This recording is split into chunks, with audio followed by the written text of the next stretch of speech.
자, 이번 시간은 도시에 대해서 공부를 할 건데, 자, 어떤 내용들이 있는지 먼저 살펴보자. 자, 도시 구조에 대해서 먼저 볼 거고, 자, 그리고 도시화에 대해서 살펴볼 거고, 그리고 대도시권, 그리고 도시 체계, 그리고 도시 재개발, 이런 내용들을 살펴볼 거야. 자, 먼저 도시 구조를 보자고. 자, 도시 구조라고 하는 거는, 도시 구조를 보면 이렇게 생겼어. 도심, 부도심, 중간지역, 주변지역 이렇게 형성이 있는 이게 도시 구조라고. 자, 이 도시 구조가 형성되는 그 과정에 지역 분화에 의해서 이 도시 구조가 형성이 되었는데, 지역 분화라고 하는 건 뭘 지역 분화라고 하느냐 하면은, 도시 내에 보면 기능들이 여러 개 기능이 있어. 상업 기능도 있지, 주거 기능도 있지, 공업 기능도 있지, 업무 기능도 있지, 이런 여러 기능들이 있는데, 이 기능들이 섞여서 나타나는 것이 아니라 따로따로 분리되어 있다. 어떤 곳은 아파트만 모여 있어. 주거 지역을 형성하고 있고, 어떤 곳은 상가들만 몰려 있어. 상업 지역을 형성해. 어떤 곳은 공장들만 몰려 있거든. 공업 지역을 형성한다고. 이렇게 도시 내에 상가는 상가끼리 몰리고, 주택은 주택끼리 몰리고, 공장은 공장끼리 몰리고, 자, 이렇게 공업 지역, 주거 지역, 상업 지역, 업무 지역 이렇게 나누어지는 이걸 지역 분화라고 하는데, 이 지역 분화가 왜 나타나느냐라고 하면은 가장 큰 이유는 이거야. 접근성 때문에.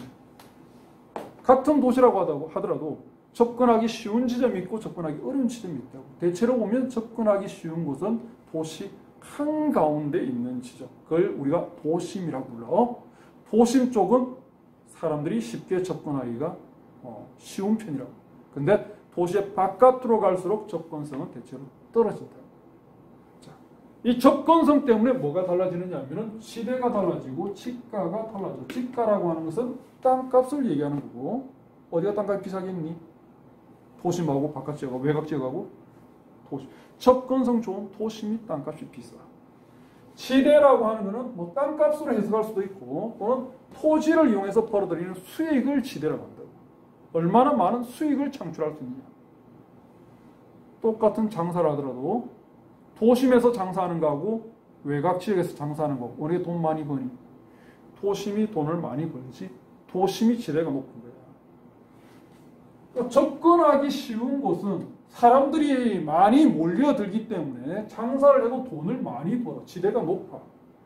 이렇게 많은 수익을 창출하는 땅은 서로 차지하려고 그러겠지. 토지에 대한 수요가 높기 때문에 땅값이 비싸. 접근성 때문에 지대 지가가 또 달라져.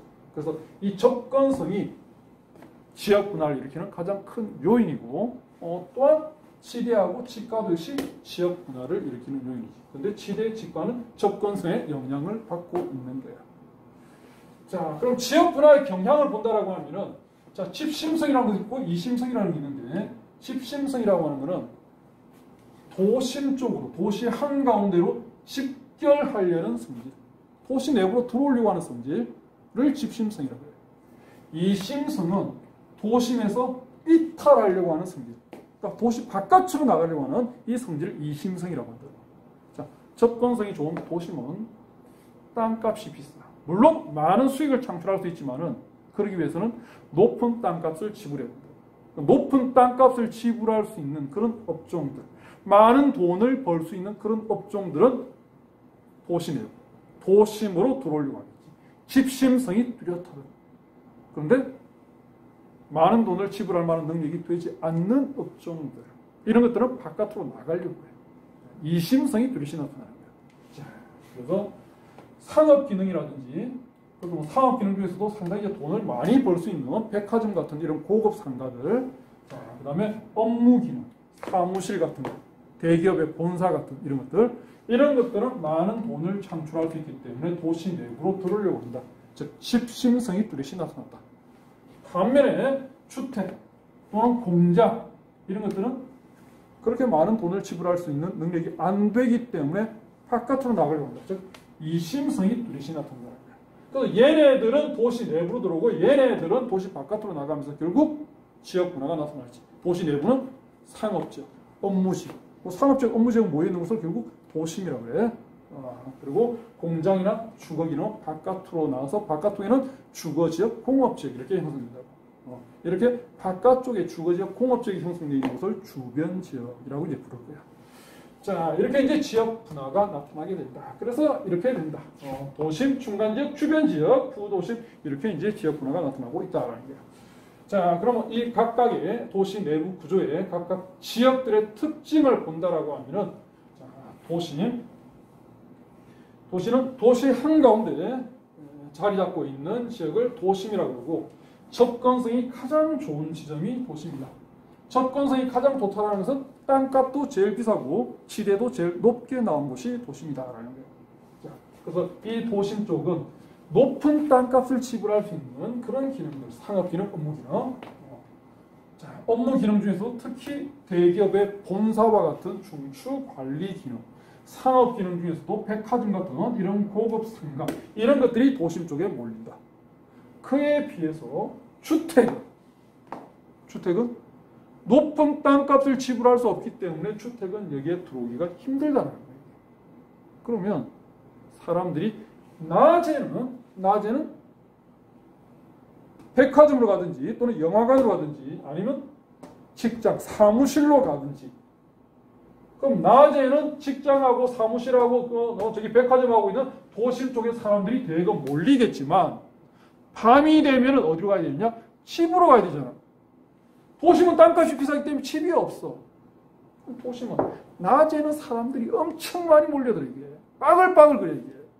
근데 밤이 되면 사람들이 다 집으로 가고 텅 빈 거리가 형성이 되지.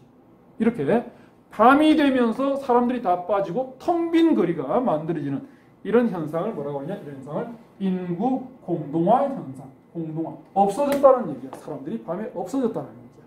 그래서 이 도심은 인구 공동화 현상이 뚜렷이 나타나고 있다. 왜? 뭐가 없기 때문에? 주택이 없기 때문에. 또는 상주 인구가 없기 때문에. 상주 인구라고 하는 것은 항상 거주하는 사람이야. 그러니까 니네들이 지금은 학교에 있지, 그지? 또는 학원에 있지, 그지? 근데 실제 니네들이 살고 있는 곳은 어디야? 학교나 학원이 아니잖아. 집이잖아. 그러니까 실제 집이 있는 곳. 거기에 있는 사람을 상주 인구라고 하는 거예요. 낮에는 직장에 오거나 또는 학교에 있잖아. 또는 학원을 가잖아. 그걸 주간이지. 그걸 주간 인구라고 합니다. 자, 그래서 주택이 없기 때문에 인구 공동화 현상이 뚜렷이 나타난다. 도심에서. 또는 상주 인구가 없기 때문에 도심에서 인구 공동화 현상이 뚜렷이 나타났다는 거예요. 자, 그래서 주간 인구 지수가 도심은 아주 높게 나온다. 그럼 주간 인구 지수라고 하는 게 이게 뭘 의미하고 있는가? 주간 인구 지수라고 하는 것은 낮에 과연 사람들이 얼마나 모여 있는가 이걸 보는 게 이게 주간 인구 지수라고.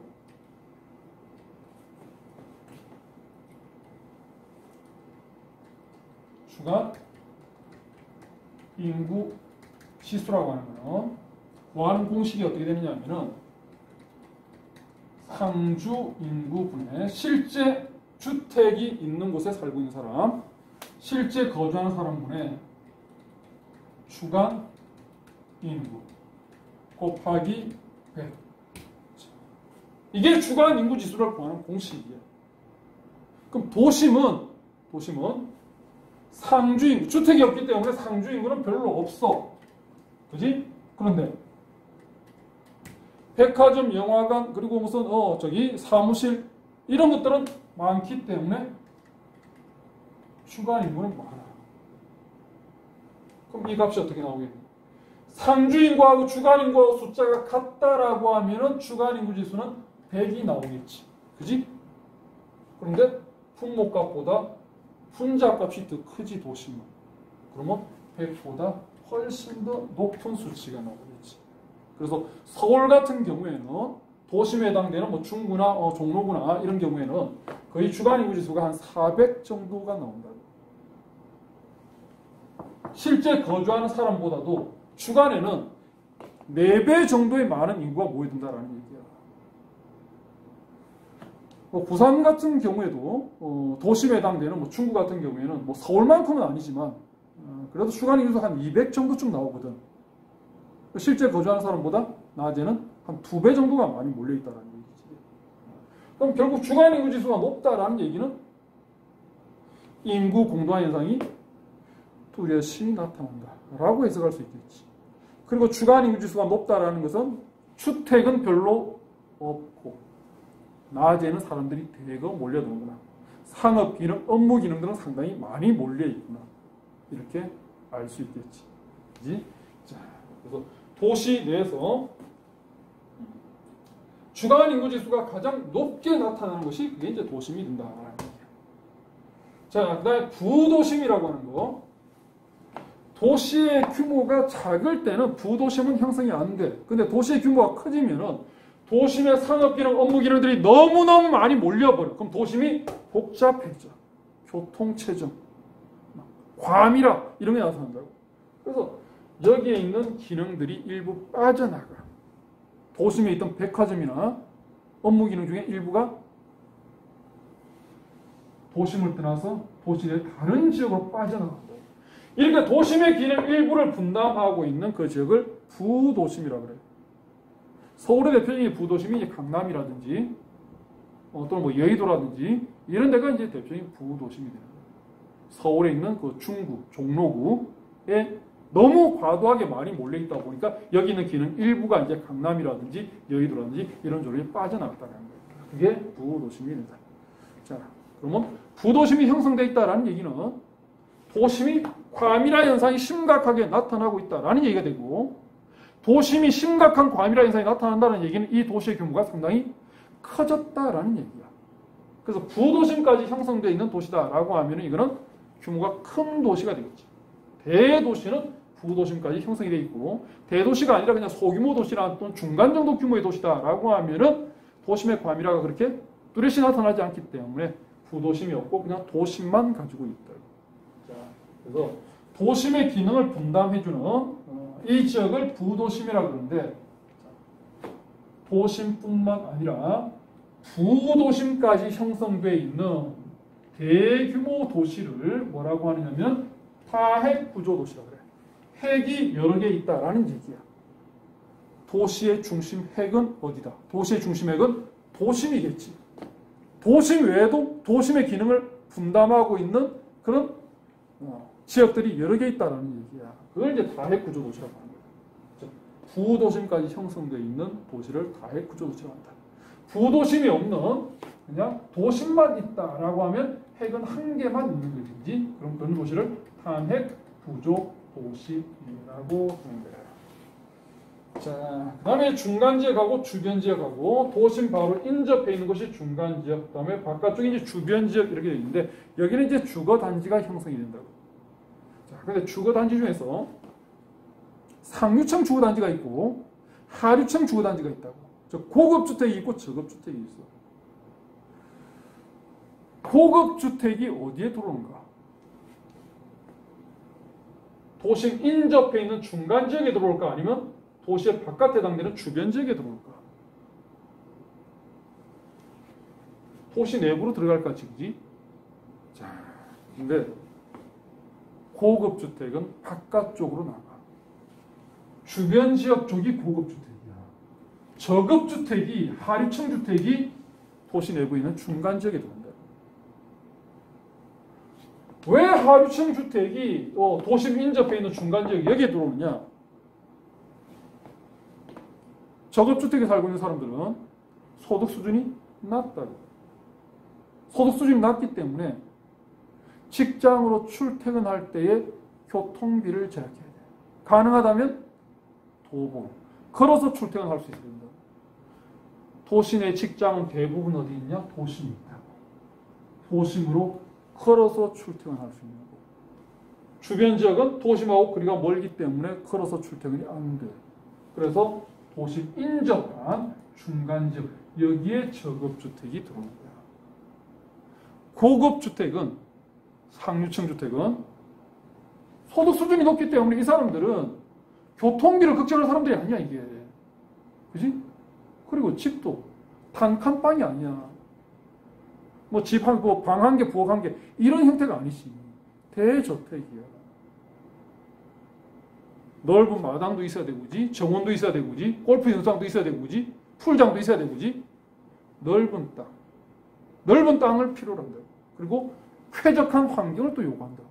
그래서 도시 내부보다는 도시 바깥 부분이 환경도 쾌적하고 넓은 대저택 짓기에는 지가도 적당히 저렴하고, 그래서 바깥쪽이 고급주택이 들어오는 거예요. 그래서 중간 지역이 저급주택이야. 저급주택. 그리고 공장 중에서도 주로 경공업들, 뭐 섬유라든지 뭐 가발이라든지 이런 경공업 공장들이 주로 중간 지역 쪽에 들어와. 왜? 얘네들은 저렴한 노동력을 필요로 하는 공업이야. 그럼 저렴한 노동력이 주변 지역에 있느냐 중간 지역에 있느냐라는 거야. 주변 지역은 상류층이야. 저렴한 노동력이 아니야. 중간 지역은 저급주택이야. 그러면 중간 지역 쪽에 저렴한 노동력이 있겠지. 그래서 경공업들이 여기에 들어오는 거야. 공장 규모도 경공업은 작아. 제대로 된 공장 있잖아. 그지? 규모 큰. 중화학공업들, 자동차 공업이라든지 뭐 이런 것들. 이런 것들은 여기 안 들어오지. 바깥쪽에. 넓은 땅을 필요로 하기 때문에 바깥쪽으로 들어간다고. 자, 그 다음에 주변 지역은 대규모 주거단지가 형성되어 있다. 대규모 아파트 단지가 조성이 되고, 그리고 이제 고급 주택들, 뭐 대저택들, 이런 저택들이 이 주변 지역 쪽에 들어온다.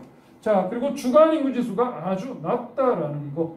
자, 주간 인구 지수. 실제 거주한 사람 분의 낮의 인구보다. 그거 곱하기 100을 한 거야. 대규모 주거단지가 형성되어 있기 때문에 실제 거주하는 사람은 아주 많아. 낮에는 직장은 어디인데? 직장은 여기 있잖아. 낮에는 이쪽으로 다 출근하면은 주간에는 사람이 상대적으로 적어지겠지. 그럼 주간 인구 지수가 상주 인구하고 주간 인구하고 같으면 100일이잖아. 그지?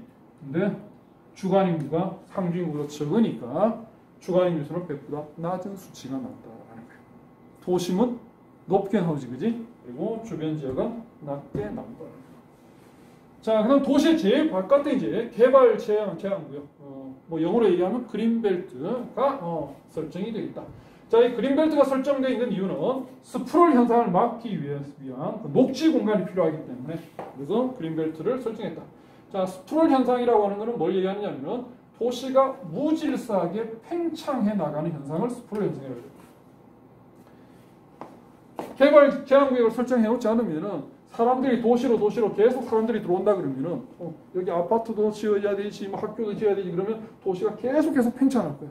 그러면 주변에 있는 녹지 공간들이 좀 더 파괴가 되겠지. 환경 파괴가 일어난다고. 그래서 환경을 보존하기 위해서 도시가 무질서하게 확대되는 걸 막기 위해서 도시의 제일 바깥에 그린벨트를 설정합니다. 개발 제한구역을 설정합니다. 자, 그래서 스프롤 현상, 도시가 무질서하게 팽창해 나가는 현상, 도시가 팽창해 나가는 현상을 막기 위한 그런 녹지 공간으로서 그린벨트가 있다. 그래서 그린벨트로 지정되면, 개발 제한구역으로 지정되면 내가 가지고 있는 땅이라 하더라도 내 마음대로 재산권 행사를 못하지. 내 마음대로 건물을 못 지어, 이거. 그지? 네. 그래서 녹지를 보존하기 위해서 법적으로 딱 규정해 놓은 그 공간이 그린벨트, 개발 제한구역이 되고 있다. 자, 그다음 위성도시는 대도시의 기능 일부를 분담하는 그런 도시 바깥에 있는 도시를 위성도시라고 그런다. 그래서 뭐 대도시가 가지고 있는 뭐 공업 기능을 분담할 수도 있고, 또는 주거 기능을 분담할 수도 있고, 또는 뭐 행정 기능을 분담할 수도 있고, 이런 도시를 위성도시라고 합니다. 이건 이제 위성도시하고 부도심하고 헷갈리는데, 부도심은 이게 도시야. 예를 들어 이게 서울이야. 서울의 도심. 뭐 중구나 종로구나 뭐 이런 데가 이제 도심인데, 서울 시내에 중구가 있어. 중구가 너무 복잡 과밀화 현상이 나타나니까 중구에 있는 기능을 일부 어디로 줬느냐? 강남으로 줬어. 강남도 서울시 안에 있지, 그지? 이게 부도심이야. 위성도시는 서울의 도심의 과밀화 현상이 아니라 서울시가 복잡한 거예요. 서울시가. 그래서 서울시가 가지고 있는 그 기능들 중에서 바깥쪽에 뭐 예를 들어서 뭐 성남에다가 여기 있는 아파트 단지를 이쪽으로 전부 옮겨버린 거예요. 그러니까 서울시 바깥에 있는 또 다른 도시, 이게 위성도시야. 부도심은 서울시 내에 있는 어떤 지역. 이게 부도심이 된다고. 그래서 위성도시하고 부도심하고 헷갈리면 안 돼. 자, 그 다음 내려와서 이제 도시화를 보자. 자, 도시화라고 하는 것은 도시로 변해가는 현상을 도시화라고 하는데, 도시화라고 하는 것은 너무 광범위한 의미를 내포하고 있기 때문에 뭐가 도시화니? 라고는 안 물어봐. 도시로 변해가는 현상이 전부 다 도시화야. 도시의 숫자가 늘어나는 현상, 도시의 면적이 넓어지는 현상, 그 다음에 생활 양식이, 우리가 경제활동 1차 산업, 2차 산업, 3차 산업이 있잖아, 그지? 근데 도시에서 행해지는 산업은 1차 산업이 아니잖아. 2차 산업이나 3차 산업이잖아, 그지? 1차 산업의 비중이 떨어지고, 2차 산업, 3차 산업의 비중이 높아지는 어떤 지역이 1차 산업의 비중이 떨어지고, 3차 산업의 비중이 높아지고 있다. 그것도 도시화야.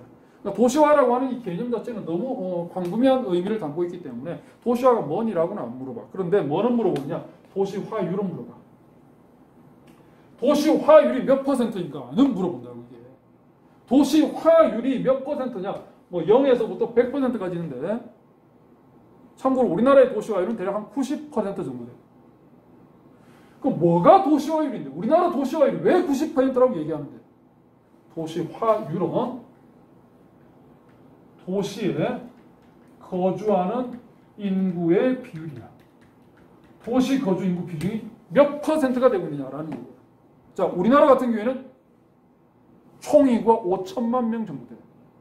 이 5천만 명 중에서 도시에 거주하는 사람이 4,500만 명이야.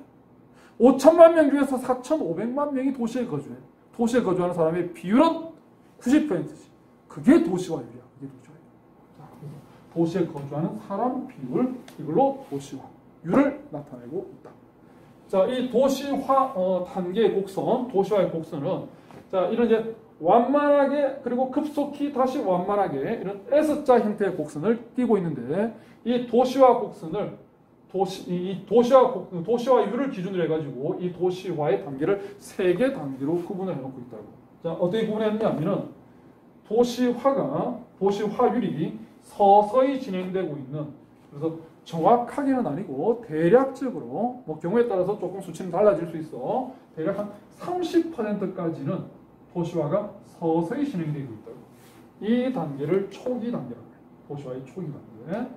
자, 그다음 한 30%, 40%를 지나가면은 아주 빠른 속도로 도시화율이 높아지는데, 이걸 가속화 단계라고 합니다.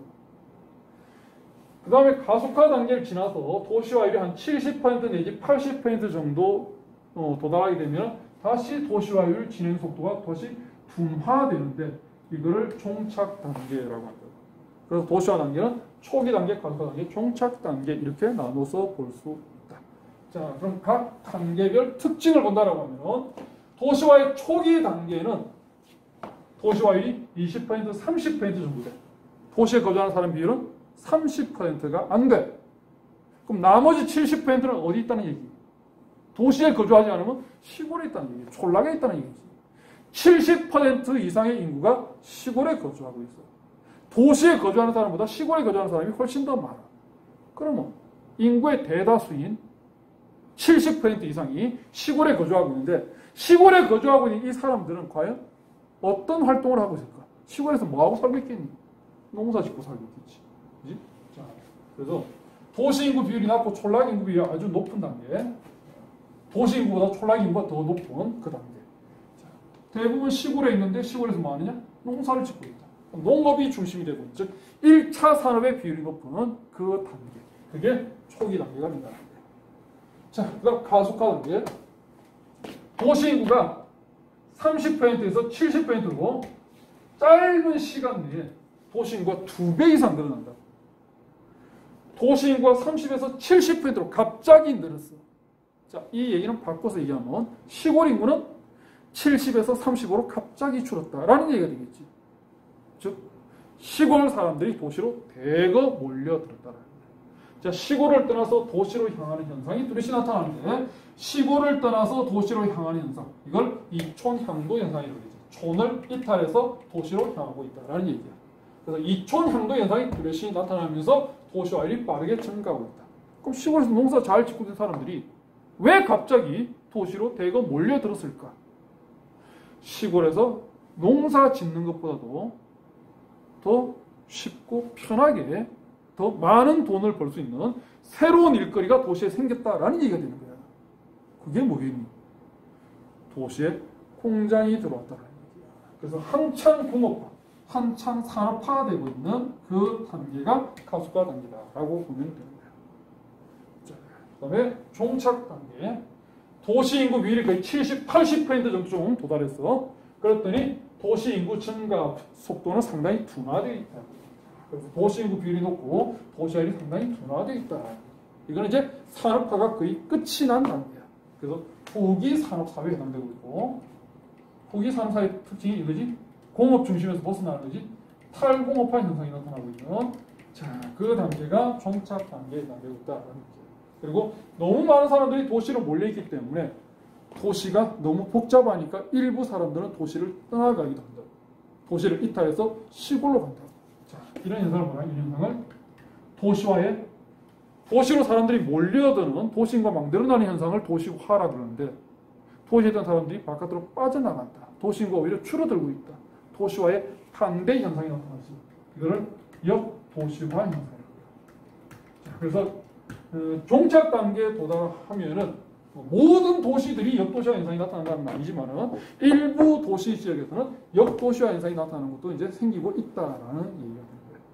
자, 그래서 도시화별 특징을 쭉 봤는데 중요한 거고, 도시화율이라고 하는 것은, 도시화율이라는 것은 도시에 거주하는 사람 비율 가지고 표현한 것이다.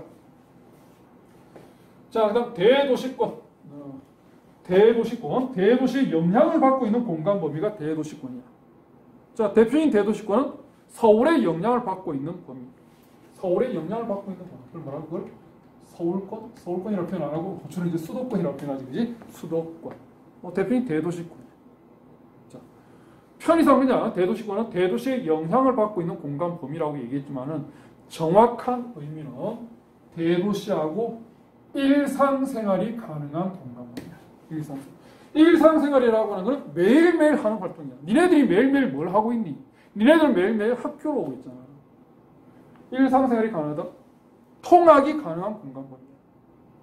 직장인들은 뭐 하고 있어? 직장인들은 출퇴근을 하고 있잖아. 매일매일. 그게 일상생활이잖아. 출퇴근 가능한 범위. 자, 수도권이라고 하면은 서울로 출퇴근 가능한 범위, 서울로 통학 가능한 범위, 그게 수도권입니다. 자, 그래서 이 대도시권은 통근권, 통학권하고 거의 일치한다라는 얘기야. 됐니? 자, 그리고 이 대도시권이 어떻게 해서 형성되느냐? 자, 이게 대도시 공간 구조가 나오는데, 자, 이게 이제 서울이 있다고. 서울에 직장을 가지고 있던 사람들이 기존에는 좀 더 서울에 살고 있었어. 근데 서울의 땅값이 비싸지지, 그지? 서울의 땅값뿐만 아니라 사람들이 몰려드니까 교통체증, 무슨 환경오염, 대기오염 뭐 이런 게 막 나타나잖아. 그래서 서울에서 못 살겠네 하면서 바깥으로 빠져나가. 경기도 쪽으로 빠져나가. 근데 이 경기도 쪽으로 빠져나간 사람들의 직장은 여전히 서울에 있거든. 그래서 바깥으로 빠져나가면서 서울로 이제 출퇴근을 하는 거야. 그러면 서울시 바깥에서 출퇴근하니까 서울로 일상생활하는 공간 범위, 즉 수도권의 범위는 이만큼 확대되는 거지. 자, 그래서 이 대도시권, 수도권이 형성되는 배경은 대도시, 즉 서울의 직접 불이 때문에, 자, 직접 불이 너무 많은 기능들이 몰려서 여러 가지 안 좋은 점들이 나타난다. 교통체증, 환경오염, 사회 범죄 문제, 땅값 상승 이런 것들이에요. 그런데 실제 대도시의 직접 불이익 중에서 가장 현실적인 직접 불이익을 얘기하라라고 하면 이거겠지. 교통체증 이런 것 때문에 바깥으로 나가기도 하지만 현실적으로는 아파트값이 너무 비싸지. 그것 때문에 빠져나가는 거예요. 그래서 현실적인 직접 불이익은 땅값, 서울의 땅값이 비싸다. 그래서 바깥으로 나왔다. 그런데 이 사람들이 바깥으로 나오더라도 직장은 서울에 있기 때문에 서울로 뭘 해야 되느냐? 출퇴근을 해야 된다. 출퇴근이 가능하니까 경기도로 빠져나오는 거야. 출퇴근이 불가능하다라고 하면은 아파트 가격이 오르면은 직장을 포기하고 바깥으로 나올 수는 없잖아. 아파트 평수를 줄여야지. 그지? 바깥으로 나오더라도 출퇴근이 가능하니까 바깥으로 나오는 거야. 교통이 발달했기 때문에. 얘는 쉽게 찾아. 서울의 땅값이 비싸기 때문에 얘 주위에 서울로 출퇴근 가능할 정도로 교통로가 형성되었으니까 바깥으로 빠져나오고 있다는 거예요. 자, 이러면서 이제 이 대도시권, 수도권이 형성이 되었다. 자, 그리고 이제 이 수도권의 공간 구조, 즉 대도시권의 공간 구조를 보면은 자, 한가운데 중심 도시가 있고 그다음에 교외 지역, 대도시 영향권, 배후 농촌 지역 이런 것들이 있다라는 거예요. 자, 그래서 교외 지역이라고 하는 거는 서울 바로 이제 인접해 있는 곳이야. 수도권을 예를 들면 대도시적 경관이 뚜렷이 나타나고 있다. 자, 그다음에 그 바깥은 이제 대도시 영향권이야. 토지 이용이 중심 도시 서울의 영향을 받고 있다. 배후 농촌 지역은 뭐 일반적인 농촌인데 대도시권 안에 들어가 있으니까 출퇴근이 가능한 최대 공간 범위. 자, 이렇게 이제 나누어져 있다. 그래서 쉽게 이제 표현을 하자라고 하면 어떻게 생각하면 되느냐 하면은 수도권을 예를 들면 중심 도시는 서울이야. 대도시권이 형성되어 있다. 중심 도시 서울. 그럼 중심 도시는 대도시겠지. 대도시라고 하면은 지역 문화가 뚜렷이 나타나고 부도심까지 형성되어 있겠지. 그래서 이 중심 도시는 다핵 구조. 다핵 구조를 가진 대도시에 해당되고 있다. 자, 그리고 교외 지역은 서울시에서 벗어났어. 경기도야. 그런데 서울하고 가까이 붙어 있기 때문에 도시화가 아주 빠르게 진행돼가지고 겉모습만 봤을 때는 이게 서울인지 경기도인지 구분이 안 돼. 겉모습은 서울하고 똑같아. 그런데 행정구역만 서울특별시가 아니라 경기도로 시작하고 있다. 그게 교외지역 정도 된다라고 보면 된다. 그다음 대도시 영향권은 서울의 영향을 많이 받고 있어. 그래서 도시화가 많이 진행이 되고 있어. 그런데 서울하고 거리가 제법 떨어져 있기 때문에 겉모습을 봤을 때 서울이라는 느낌은 안 들어. 그렇다고 해서 이걸 시골이라고 보기도 그래. 도시 같은 느낌은 드는데 서울 정도는 아니야. 그게 대도시 영향권이야. 배후 농촌 지역은 겉모습을 보면은 이건 도시가 아니야. 시골이야. 농사 짓고는 시골이야. 시골인데 서울로 출퇴근 가능한 범위 내에 들어가 있는 그 시골, 그게 배후 농촌 지역이다 라고 봐주면 돼. 자, 그다음 내려와서 도시 체계 그리고 도시 재개발 보자. 도시 체계는 앞 시간에 설명했다. 정주 체계하면서 설명해서 상호작용하고 있는 도시들의 집합체, 이게 도시 체계야. 상호작용하고 있는 이 도시들을 보면은 어느 게 대도시고 어느 게 중도시고 어느 게 소도시인지 구분이 된다고 했지. 상호작용이 많이 일어나는 것이 대도시야. 자, 그래서 대도시, 중도시, 소도시 나눠진 것을 계층 구조라고 그랬어. 그러니까 계층 구조가 형성되면서 계층 구조에 따라 가지고 서로 상호작용을 하고 있는 이 도시들의 집합체. 상호작용에 의해서 계층 질서를 형성하고 있는 이 도시들의 집합체. 이게 도시체계다. 쉽게 표현하면 그냥 상호작용하는 도시들의 집합체라고 보면 된다. 자, 그러면 도시 간의 상호작용은 뭐에 영향을 받느냐면 인구의 영향을 받고 거리의 영향을 받는데 상호작용이 많이 일어나기 위해서는 인구가 많아야 되겠니? 적어야 되겠니? 상식적으로. 인구가 많아야지 교류가 많이 일어나야지. 큰 도시들 간에 교류가 많이 일어나. 그러니까 인구에 비례하는 거야, 상호작용은.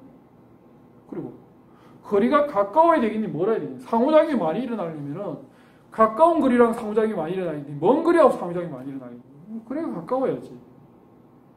가까울수록 상호작용이 많이 일어나. 그래서 이 상호작용은 인구에는 비례하고 있고 거리에는 반비례하고 있다. 인구가 많을수록 거리가 가까울수록 상호작용은 많이 일어나고 있다. 자, 그다음 도시 재개발. 자, 철거 재개발, 수복 재개발, 보존 재개발 이런 것들이 있는데 철거 재개발은 뭐 전통적인 재개발이다라고 생각하면 된다고. 자, 도시 재개발 그러면 일단 낡은 건물들이 떠오르지, 그지? 니네들이 어떻게 생각하면 낡은 건물들이 떠오르고 이 낡은 건물들을 불도저로 확 다 밀어버리지. 싹 다 밀어버려. 그리고 한 2, 3년 지나면 그게 뭐가 생기느냐? 고층 아파트가 들어오지. 기존에 있는 건물을 확 다 밀어버리고 고층 아파트로 바꿔버리는 이게 철거 재개발. 이게 전통적인 재개발이야. 수복 재개발은 이 철거 재개발에 여러 가지 문제점이 발생하기 때문에 그 문제점을 보완하고자 등장한 게 이제 수복 재개발입니다. 자, 철거 재개발부터 보면 기존의 건물하고 환경을 완전히 다 제거시켜버려. 확 다 제거시켜버려. 그리고 완전히 새로운 시가지를 만든다고. 새로운 아파트, 새로운 도로 이런 걸 만드는 거야. 그러면 겉모습을 보면 아주 깔끔해졌지. 그래서 물리적 환경은 아주 깔끔해졌다라는 거야. 그런데 어떤 문제가 있냐? 원래 살고 있던 사람들이 재개발되면은 그 아파트 단지에 들어와야 되는데 이 사람들이 그 아파트 단지에 못 들어와. 내가 살고 있는 건물이 집이 낡았다고 하더라도 공산국가도 아닌데 이걸 갖다가 야 너 나가 라고 강제로 내보낼 수는 없잖아. 보상금을 줘야지. 그지? 그래서 우리 집이 철거가 되면 나는 보상금을 받는다고. 그것도 대체로 보면은 현시가보다도 더 많은 돈을 받아 보상금을. 그럼 이 보상금을 받고 1년 뒤에 2년 뒤에 아파트가 만들어졌을 때 이 아파트에 입주를 하면 되는데 그 받은 보상금 가지고는 아파트에 못 들어가. 아파트 가격이 더 비싼 거야. 그럼 이 사람들은 그 보상금을 받았다 치더라도 이제 그 지역에 거주를 못하고 또 다른 어딘가 낙후되어 있는 지역, 인건비 저렴하고 집값 저렴한데 여길 찾아서 또 떠날 수밖에 없는 거예요. 그러니 원래 살고 있던 사람들이 정착은 재정착률이 낮은 거예요. 다른 다 떠나고 없는 거예요. 그러니까 기존에 있던 사람들이 다 떠나버리니까 기존에 있던 그 공동체 문화들 싹 다 없어지는 거예요. 그리고 기존에 이 좀 하류층들, 직업주택에 살고 있던 이 사람들을 상대로 장사를 하고 있던 그런 이제 상가들 다 없어지는 거지. 사람들만 바뀌는 것이 아니라 거기는 모든 게 다 바뀌어버리는 거예요. 그리고 그 철거되는 과정에 그나마 좀 쓸모 있는 집들도 있었다고. 그나마. 그런데 그 집들도 확 다 밀어버려. 그러니까 비용이 너무 많이 드는 거예요. 자원 낭비, 비용 바다지 줄이는 거예요. 그래서 겉모습은 깨끗해졌다. 이건 좋은 점이지.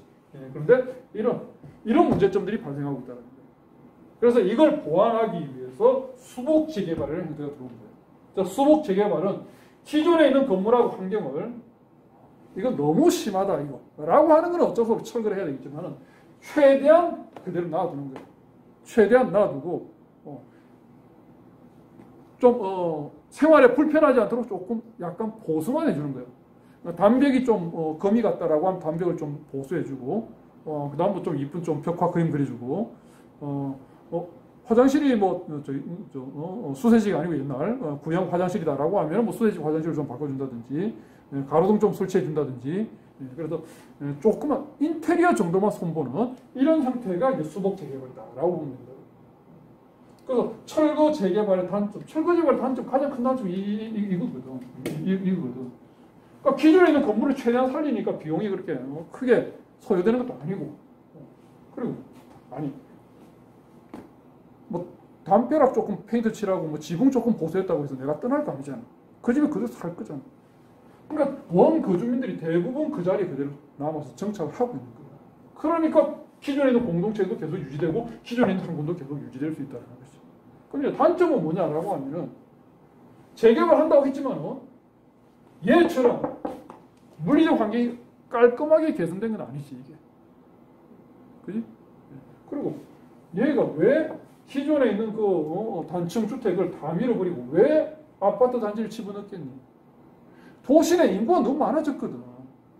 그러니 단독주택을 없애버리고 아파트를 집어넣는 거야. 그러니까 도시의 변화에 아주 적극적으로 대처하고 있다고 이거는.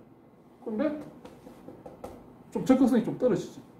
인구가 많아졌는데 아파트를 넣어가지고 많은 사람을 수용할 수 있게 해야 될 텐데 그게 아니고 저는 담장만 조금 이제 뭐 보수하고 페인트 좀 해주고 그러니 그런 좀 적극적인 대처는 좀 떨어진다는 뭐 그런 것들이 단점이 되겠지.